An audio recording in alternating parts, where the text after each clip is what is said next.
Kā būtu, ja, piemēram, cilvēks, kuram ir nesakārtots iekšējais tēls, nāktu pie tevis, lai tu izmaini ārējo tēlu, tad kāds tam varētu būt rezultāts?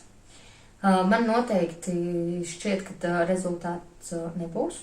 Ja cilvēks iekšēji neko negrib mainīt un ārēji viņš grib izskatīties labi, jā, protams, es varu palīdzēt ar ārējo to tēlu, bet tāpat es noteikti ieteikšu, mēģināšu saprast tās lietas, kas viņam ir traumatiskas bijušas, ar iekšēju būtību saistītas, un es noteikti gribētu tad strādāt ar šo cilvēku ārēji, bet noteikti kā papildus viņam būtu jānāk pie tevis, un lai tas kopā būtu tāds saistīts process, un šis cilvēks arī pats justos daudz labāk un ērtāk. Varbūt tev ir kaut kāds piemērs no dzīves, kad tu kā stiliste esi redzējis, ka cilvēkam ārējais tēls ir sakārtots, bet nav sakārtots iekšējais, un tu redzi vienkārši, ka tas nedarbojas kopā.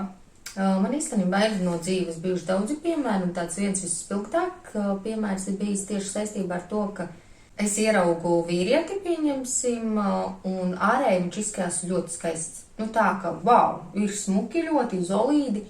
Un tad, kad es piegāju klāt tuvāk, un es saprotu to, ka šis cilvēks nemaz, tā kā nelīdzinās ar to ārējo tēlu, kādu es iepriekš tā kā iepazinu.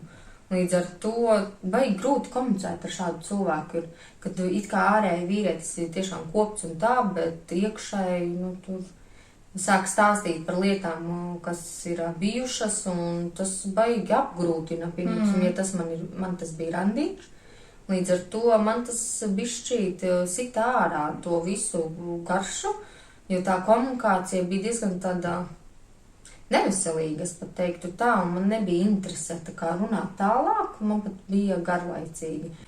Man arī ir bijusi tāda pieredze, kad cilvēks atnāk uz randiņu, piemēram, vai uz tikšanos, ārēji ļoti sakopts, ļoti piedomāts pie ārējā tēla, bet, kad sāk runāt ar viņu, tad var sajust, ka viņš ir satraucies, viņš ir nervos, viņš cenšas izpatikt. Vienkārši var just, ka viņš ar savu nesakārtoto iekšieni vienkārši piesaista, pavisam nepatīkamu atmosfēru tajā laikā.